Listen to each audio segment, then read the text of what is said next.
आदरणीय उपस्थित श्रोता बंधु एवं हमारी भूमि पर पड़ने वाली सती अनुसुईया जैसी माताएं बहनाएं, प्यार करने योग्य बच्चे, हम उम्र मेरे नौजवान भाई बंधु और तथा तुल्य बुजुर्ग लोग, आपके इस पावन नगर में भगवान की श्रीमद ज्ञान कथा को चलते चलते भक्तों, आज तृतीय सूर्य समापन की ओर जा रहा है। इधर हरिहर क्षेत्र में गंगा मैया के किनारे अनसत मौन व्रत धारण किए हुए सुखदेव जी उत्तरानंदन परीक्षित को भगवान की अमृतमयी कथा श्रवण करा रहे भक्तों। यही कथा भोले बाबा पार्वती को श्रवण करा रहे हैं कैलाश पर्वत पर, और यही कथा हमारे द्वारा आप लोगों को श्रवण करने के लिए मिल रही है। सुखदेव जी समझाते हैं उत्तरानंदन परीक्षित कि आदेश ब्रह्म का पाते ही माया ने त्रिगुण फैलाए, विष्णु की नाभि से कमल हुआ और कमल से ब्रह्मा प्रगटाए। जब ब्रह्मा जी ने सृष्टि का वर्णन किया तो स्वयं मन और शत्रुपा को प्रकट किया, आपस में विवाह किया। उनसे 3 पुत्री और 2 पुत्र पैदा हुए। पुत्री जो थी देहूति, आहुति और प्रसूति, और पुत्र जो थे उत्तानपाद, प्रियव्रत। ये हमने कल आपको वंश वर्णन बताया था। जो प्रियव्रत थे वे महाराज परीक्षित अयोध्या के राजा थे, और प्रियव्रत बहुत अच्छे राजा थे। एक दिन प्रियव्रत शिकार खेलने के लिए जब वन में गए तो उन्होंने क्या काम किया, साज राजा तू नहीं जानता है प्रियव्रत के, तू नहीं मरेगा। इस संसार में जो आया है उसे एक दिन इस संसार को छोड़ करके जरूर जाना है। और बोले हैं कि दुनिया में हजारों का मेला जुड़ा, हंस जब जब ओढ़ा तब अकेला ओढ़ा, हंस जब जब ओढ़ा तब अकेला ओढ़ा।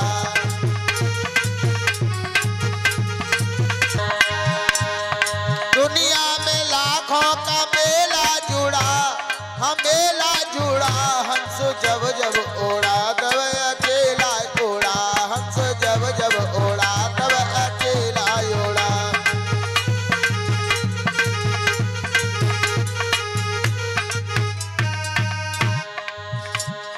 दाना वीर चबाने वाले इसी घाट पर आए, झोपड़ियों के रहने वाले इसी घाट पर आए, और महल तू महला रहने वाले इसी घाट पर आए, और लखपति के संग न धेला जुड़ा, हंस जब जब ओढ़ा तब अकेला ओढ़ा, हंस जब जब ओढ़ा तब अकेला ओढ़ा।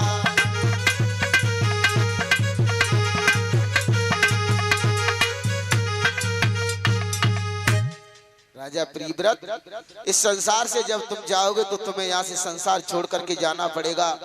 मेरे वक्तों बातों ही बातों में देवर्षि नारद ने प्रियव्रत को ऐसा ज्ञान रूपी तमाचा दिया कि उसी वक्त प्रियव्रत ने अपने राजपाट को छोड़ करके अपने छोटे भैया उत्तानपाद को राजा बनाकर और जंगल में भगवान का भजन करने के लिए चले गए। अब तो अयोध्या के राजा उत्तानपाद हैं, बड़े अच्छे राजा हैं। अयोध्या को, बड़े प्रजा को अपने पुत्र के समान पाला करते हैं, और इनकी पत्नी का नाम है सुनीति। और माता बहना सुनीति किसे कहते हैं? जो सुमाने अच्छी और नीति माने धर्म पर चलने वाली। जो स्त्री अपने पति की सेवा करती है और सत्य धर्म पर चलती है, उसी का नाम सुनीति होता है। आज सुनीति पतिव्रता है, तन मन धन से अपनी पति की सेवा किया करती है। और माता बहनाओं, पतिव्रता बनना कोई छोटी बात नहीं होती। पतिव्रता हर स्त्री नहीं बन सकती, और बनने के लिए बन भी सकती है, लेकिन पतिव्रता के कुछ लक्षण होते हैं। कड़े सुदासी सहने सुरमा भोजने सुमाता क्षमा अनुकूला दयाती पतिव्रता पंच लक्षण अस्ते। यानी जिस स्त्री के अंदर ये 5 लक्षण होते हैं, कड़े सुदासी, घर में अगर काम करे तो दासी की तरह, भोजने सुमाता, जब पति को भोजन कराए तो मीठी मीठी बातें करते जाए, बीजना से प्यार करते जाए तो एक ही जगह पे पति 4 भोजन कर ले, 4 रोटी खा जाए। और कभी घर में काम करते समय ये न समझे कि ये मेरा काम नहीं है, एक नौकर की तरह घर के अंदर काम करे। क्षमा, दया और ये सभी 5 लक्षण होते हैं, वही पत्नी पतिव्रता की योग्य हुआ करती है। ये सारे लक्षण रानी सुनीति में है, लेकिन एक ही कमी है कि उसकी गोदी में कोई गोदी का खिलौना नहीं है। और माता बहनाओं, चाहे घर में कितनी भी दौलत क्यों न हो, परीक्षित महाराज, जब एक घर में पुत्र नहीं होता है तो सब कुछ व्यर्थ हुआ करता है। आज रानी सुनीति आंगन में बैठ करके परमात्मा से भजन करती है और फूट फूट करके एकांत में बैठ करके रोती है और बोली है,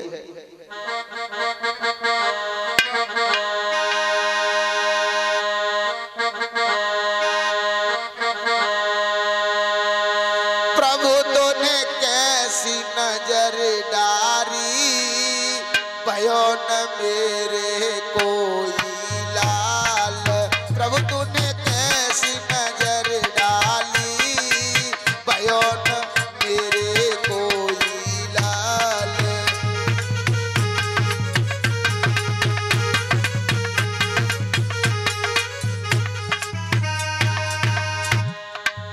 हे करता तेरी नजर निराली, हे प्रभु तेरी नजर निराली, भयो न कोई लाला लाली, भयो न कोई लाला लाली।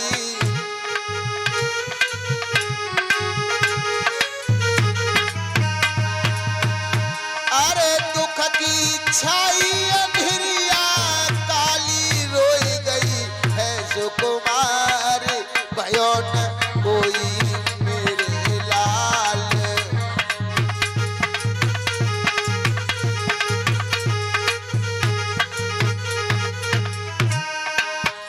प्रभु तूने कैसी नजर डाली, भयो न मेरे कोई लाल। प्रभु तूने कैसी नजर डाली, भयो न कोई मेरे लाल।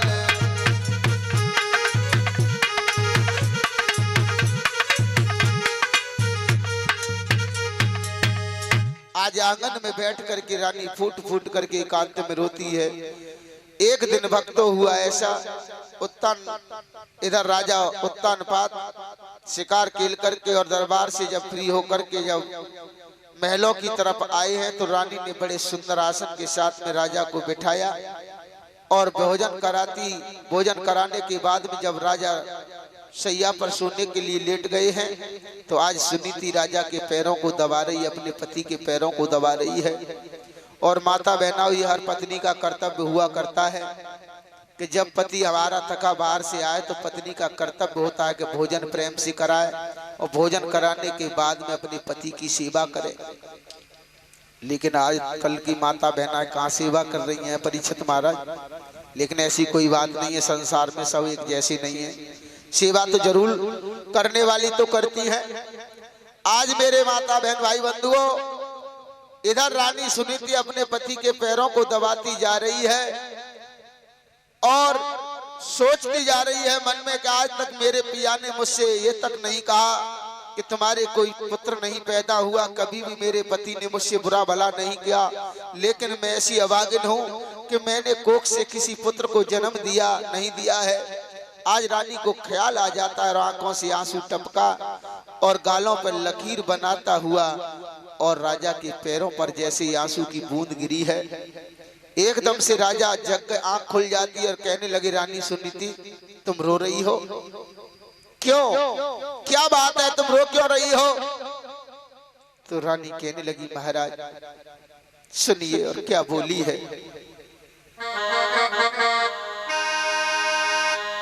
कि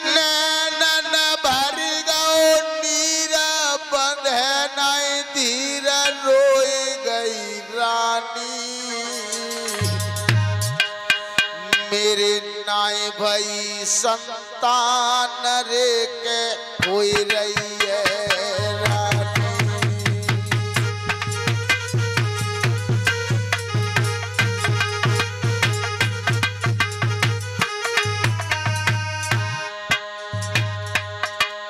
अरे नैनन भर गो नीर बदन धीर रोई गई रानी, रोई गई रानी। और नाई भई संतान रे के हुई रही है बदनामी।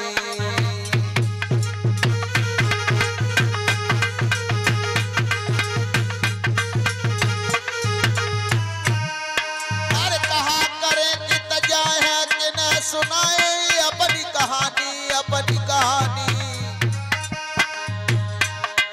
और इतनी कह के रोई गई महारानी।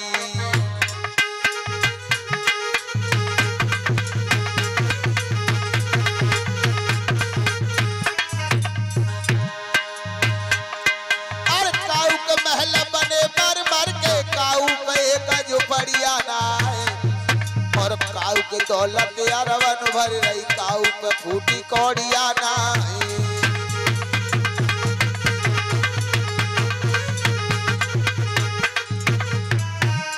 अरे काऊ के बन रहे हाथी घोड़ा, काऊ पे एक बकरिया नाई। और काऊ के खेले 10-10 लड़का, रानी पे एक बेटरिया नाई।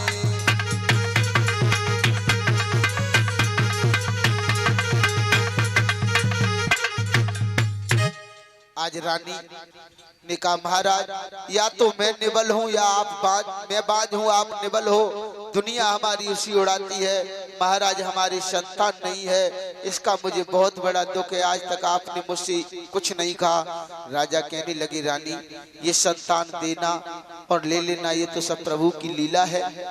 अरे इसमें मैं क्या कर सकता हूँ, तुम क्या कर सकती हो? जो हमारे कर्म में लिख रहा है उसे कोई मेट नहीं सकता। और आप चिंता मत करो, रो मत, चुप हो जाओ।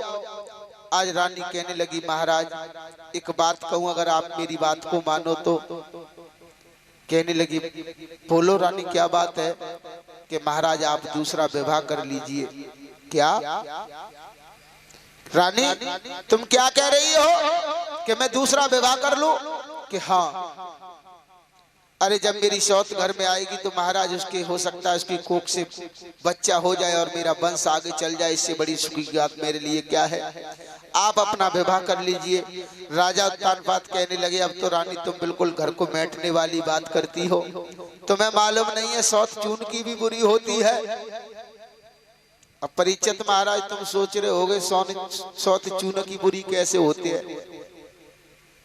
बताया है कभी ने कि सौत चून की बोरी जहर की छोरी मान जा रानी। और आवत देगी निकार रे के हो जाएगी बदनामी।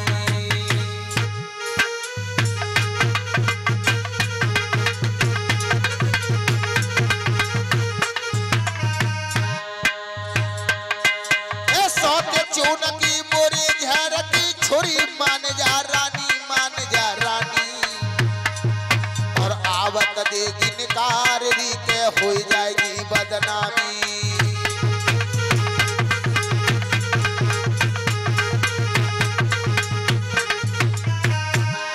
अरे हमको गाली दे चैन न ले के सुन ले रानी, के सुन ले रानी। और हो जाएगी बदनामी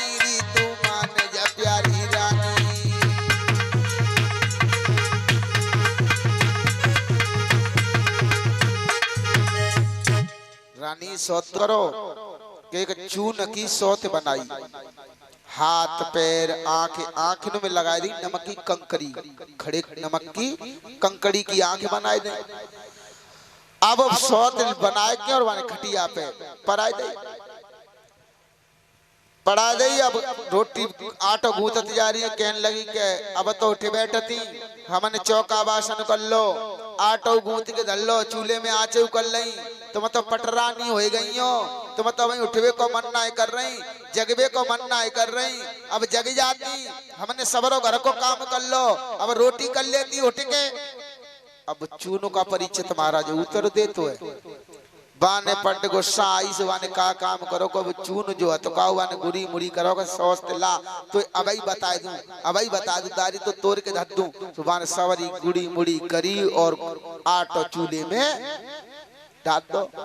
चूल्हे में आंच लग रही थी, जैसे ही आटा चूल्हे में डाला तो परिचित महाराज चूल्हे के पास में बैठी, आटे में से वो नमक की कंकरी गरम भई और एकदम जैसी चटकी सोई आंख में जाके लगी, सो आंख फूट गई। सोई कहते आए दैया सौत तो चूना की बुरी होते है।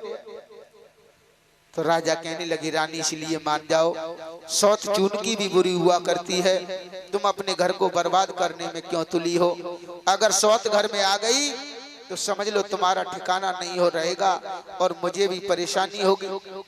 लेकिन रानी सुनीति को राजा ने बहुत तरीके से समझाया, लेकिन रानी सुनीति नहीं मानी। कहने लगी महाराज गंगा यमुना को मैं बढ़ बढ़ के गले लगाऊंगी, अच्छे पथ की भांति पिया सीजों पे उसको बिठलाऊंगी, तुम जाकर के शादी कर लो पिया, और मैं अपनी बहन से कभी नहीं लड़ूंगी। जब राजा को ज्यादा कहने पर रानी नहीं मानती है तो आज इधर राजा उत्तानपाद ने दूसरा विवाह रानी सुरची के साथ किया। वहां मीन मार करके राजा और विवाह करके जैसे ही लेकर के महलों में आए और बांदी से कहा कि जाकर के लेवाला रानी साहिबा आ गई हैं, तो आज आरती का थाल लेकर के रानी और अपनी बहन को लेवाने के लिए चली है। कैसे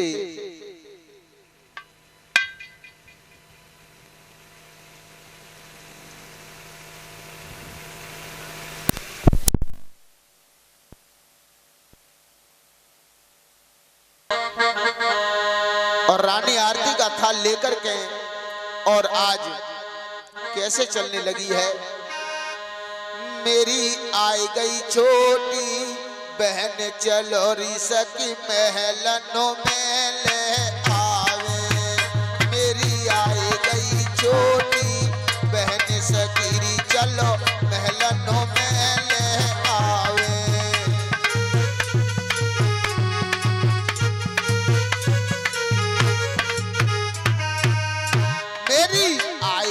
छोटी बहन सकीरी चलो महलनों में ले आवे। मेरी आई गई छोटी बहन सकीरी चलो महलनों में ले आवे।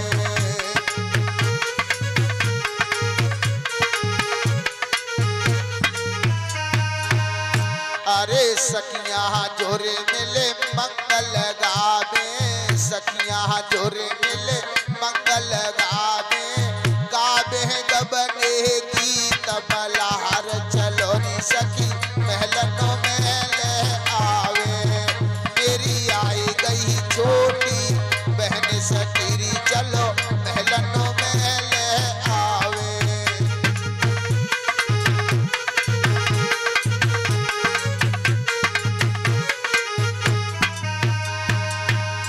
मेरी आई गई छोटी बहन सकीरी चलो महलनों में ले आवे। मेरी आई गई छोटी बहन सकीरी चलो महलनों में ले आवे।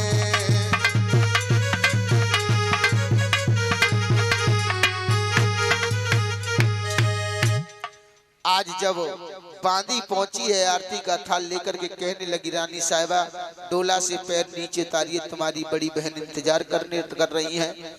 एकदम से रानी सुरची जो दूसरी रानी सुरची थी कहने लगी मेरी बहन छोटी के मेरी बड़ी बहन के हाँ। एकदम से बोली है बांदी से बांदी, और क्या बोली, अरे मैया ने बहन और नहीं जाई।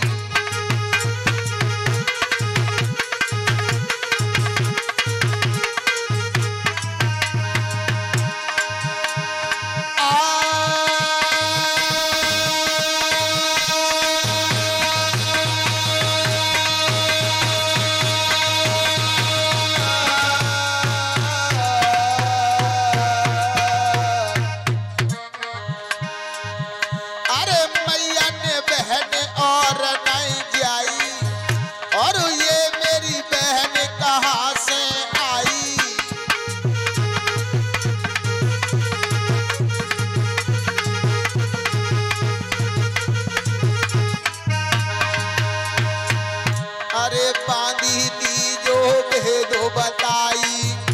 और तो को साप रही समझाई।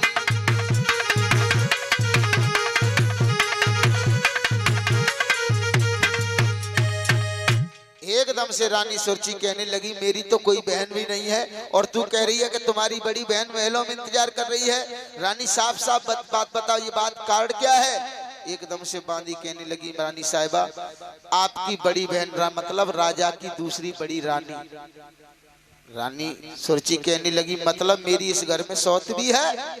एकदम राजा तानपात को अपने पास में बुलाया, कहने लगी राजा साहब तराओ। राजा कहने लगी बोलिए रानी।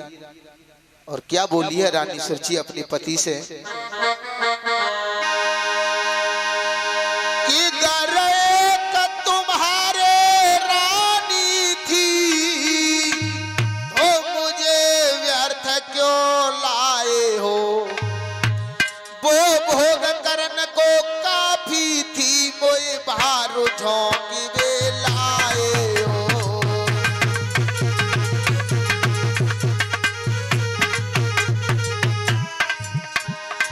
राजा साहब अगर तुम्हारी बड़ी रानी थी तो तुम्हें शादी करने की क्या जरूरत थी? अरे भोग विलास के लिए वो रानी तुम्हारे लिए काफी थी। घर एक तुम्हारे रानी थी मुझे व्यर्थ क्यों लाए हो, वो भोग करन को काफी थी मोए बाहर झोंकी वे लाए हो।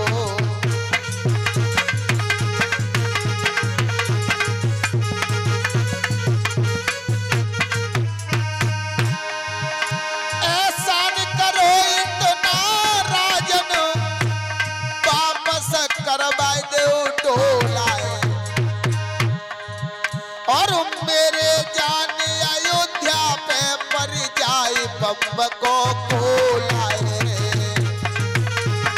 मैं नहीं कह रहा, ये रानी बोली है।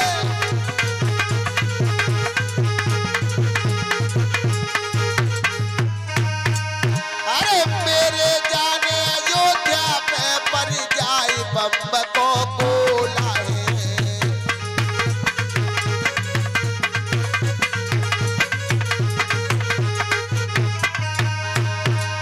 तो कहा राजू भैया डगर पन घट की बहुत कठिन है, डगर पन घट की बड़ी कठिन है, डगर पन घट की बहुत कठिन है।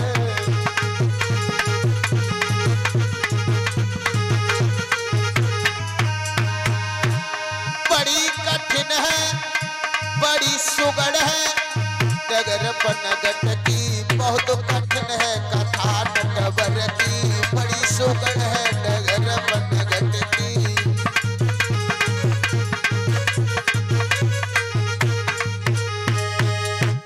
आज मेरे भगवत प्रेमियों राजा उत्तानपाद से छोटी रानी सुरची कहने लगी अगर खैर इसी में राजा साहब कि तुम मेरे डोला को वापस करवा दो। इधर रानी सुनीति ने सुनाया कि बना हुआ खेल बिगड़ा जा रहा है, जिस नाटक की नटनी बनकर के आ रही है वो ही नहीं रहेगी तो इस घर में मेरा क्या होगा। रानी डोला के पास में आकर के कहने लगी बहन तुम चिंता मत करो, तुम सारे राजपाट को तुम ही संभालना, मैं तुम्हारी नौकरानी बनकर के टहलनी बनकर के इस घर में रहूंगी और जाने की बात बहन मत कहो, और तुम घर में रानी बनकर के रहना, मैं तुम्हारी नौकरानी बनकर के तुम्हारे साथ रहूंगी। बहन तेरे बच्चा जो हो जाएगा मैं उसको खिलाती रहूंगी अपने साथ। आज जब इतने शब्द सुने हैं तो आज रानी सुरची कहने लगी देख लो महाराज बिल्ली बूढ़ी बिल्ली भगतन बनकर के घर में रहना चाहती है, अगर मैं इसको बच्चा दूंगी तो ये गला घोंट करके मार देगी। कहने लगी रानी साहिबा जो भी तुम मुझे दंड दोगी वो मैं स्वीकार है, लेकिन बहन मुझे छोड़ करके मत जाओ। तो आज मेरे भगवत प्रेमियों जब इतनी बात कही है तो कहने लगी कि अगर तुझे रहना है तो अपनी राह पकड़ जा खेतों पर और फटे बांस को ले जाकर के चिड़िया का उड़ाया कर। अगर तुझे रहना है तो जाकर के तू बाहर जा, किसी दूसरे के घर में चाकी रखवाई जाएगी और 100 जौ मिलेंगे जो जिस दिन पीसा कर और खाना कर। उन जौ को खाया एक से तुम्हें रोज जौ मिला करेंगे, उनके खा करके अपने जीवन को व्यतीत करना और जाकर के खेतों पर चिड़िया कागों को उड़ाया करना। आज भक्तों परीक्षित महाराज जो रानी थी वो तो नौकरानी बन करके आज खेतों पर रहने लगी है, और जो छोटी रानी है वो महल में रहने लगी और राजा से कहने लगी चलो घर पर, और समझ लो आज के बाद कभी भी तुम सौत के घर पर गए तो मुझसे बुरा कोई नहीं रहेगा, मेरी कसम खाओ। सो राजा ने बाकी सर पे हाथ रख दो, तेरी कसम हम कभी ना जाएंगे। अब तो रानी जो महलों में रहने वाली जंगल में ढोपड़ी ढाल करके रह रही है, इससे कहते हैं समय परीक्षित महाराज समय बड़ा विलक्षण होता है।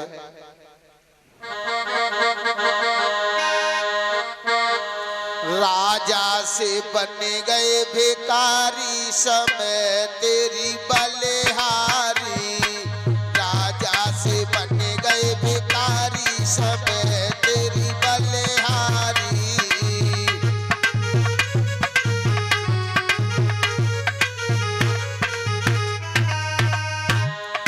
राजा से होए गए भिखारी समय तेरी बलिहारी, राजा से बन गए भिखारी समय तेरी बलिहारी।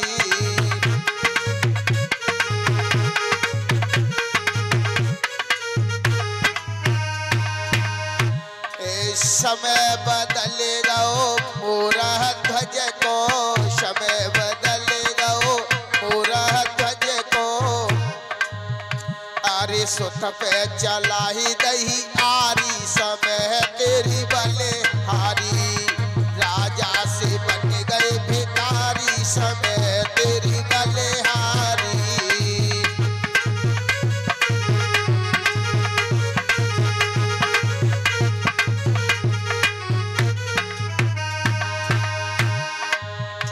अरे समय बदल गयो द्रौपदी सुता को, समय बदल गयो द्रौपदी सुता को, अरे सवा में खिंच गई साड़ी समय तेरी बलिहारी, राजा से बन गए भिखारी समय तेरी बलिहारी।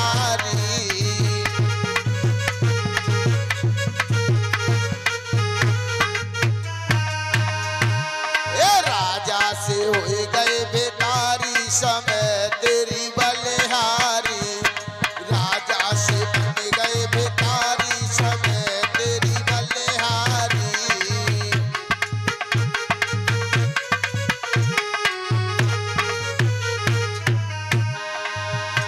अरे समय बदलेगा हो नरसी भगत को,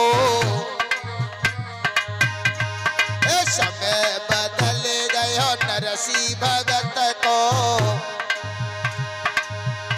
अरे भातो भरो गिरधारी समय तेरी बलिहारी, राजा से बन गए भिखारी समय तेरी बलिहारी।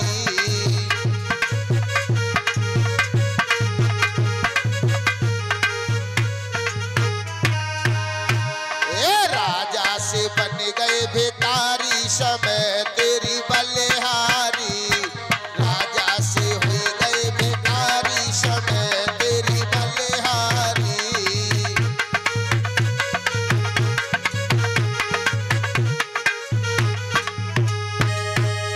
ये समय बड़ा विलक्षण हुआ करता है। परीक्षित महाराज समय बदलने में देर नहीं लगती है। आज जो महलों में रानी राज किया करती थी, महलों में रहती थी, आज काग बिड़ाने लगी है, और रानी खेतों पर काग बिड़ारा करती है और भगवान का ध्यान करती है। सुखदेव जी समझाते हैं उत्तरानंदन परीक्षित धीरे धीरे समय व्यतीत हो रहा है।